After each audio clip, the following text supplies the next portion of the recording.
chief minister আত্মনিৰ্ভৰশীল অসম অভিযানৰ project এতিয়া আপলোড হৈ আছে আজি ফেব্ৰুৱাৰী 4 তাৰিখ 2025 গুগলত যাই সাৰ্চ কৰিব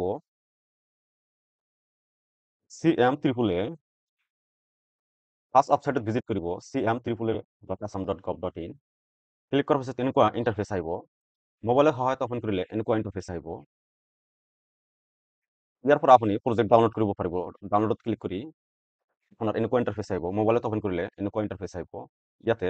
ফিল্টাৰত ক্লিক কৰিব ক্লিক কৰি আপোনাৰ কোনটো ক্যাটাগৰীৰ কাৰণে লোনৰ এপ্লাই কৰিছে ইয়াতে সিলেক্ট কৰিব তাৰপিছত ইয়াতে সিলেক্ট কৰিব লাগিব তাৰপিছত সাৰ্চত ক্লিক কৰিলে আপোনাৰ প্ৰজেক্টটো তলত আহি যাব ইয়াৰ পৰা ডাউনলোডত ক্লিক কৰিলে আপোনাৰ প্ৰজেক্টটো ডাউনলোড হৈ যাব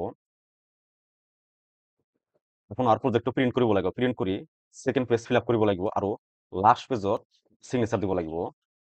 লাষ্ট পেজত এটা সিগনেচাৰ দি গোটেইকেইটা পেজ আপোনাৰ পিডিএফ কৰিব লাগিব আৰু ডকুমেন্ট ৰি-আপলোড কৰিব লাগিব আপোনাৰ Aadhaar card PAN card exchange ইমপ্লিমেন্টৰ certificate education qualification bank account এই সকলোবিলাক পিডিএফ আপলোড কৰিব লাগিব এইবিলাক ৰেডি কৰিব তাৰপিছত লগইনত ক্লিক কৰিব ইয়াতে আপোনাৰ মোবাইল নম্বৰ আৰু ইয়াতে লগইন উইথ ওটিপিত ক্লিক কৰি ক্যাপচা কোড দি সেন্ড ওটিপিত ক্লিক কৰিলে আপোনাৰ মোবাইলত এটা ওটিপি হ'ব ওটিপি দি লগইনত ক্লিক কৰিলে আপোনাৰ পাসওয়াৰ্ডটা ওপেন হৈ যাব লগইন হোৱাৰ পিছত এনেকুৱা ইন্টাৰফেস আহিব মই প্ৰজেক্ট আপলোড কৰিছো আৰু ডকুমেন্ট আপলোড কৰি সাবমিট কৰি দিছো সেইকাৰণে মোৰ এনেকুৱা আহিছে আপুনি যেতিয়া লগইন কৰিব ইয়াতে ক্লিক হিয়াৰ বা ৰিসাবমিটৰ অপশন আহিব ক্লিক কৰিলে তাতে এটা ফুল ফৰ্ম এটা ওপেন হৈ যাব তাতে আপুনি প্ৰজেক্ট আপলোড কৰিব লাগিব তাৰপিছত আপোনাৰ লোনৰ বেসিক ডিটেইলস অলপ ফিল আপ কৰিব লাগিব তাৰপিছত সাবমিট দিয়াৰ পিছত 2 নম্বৰ স্টেপত আপোনাৰ ডকুমেন্ট আপলোডৰ অপশন আহিব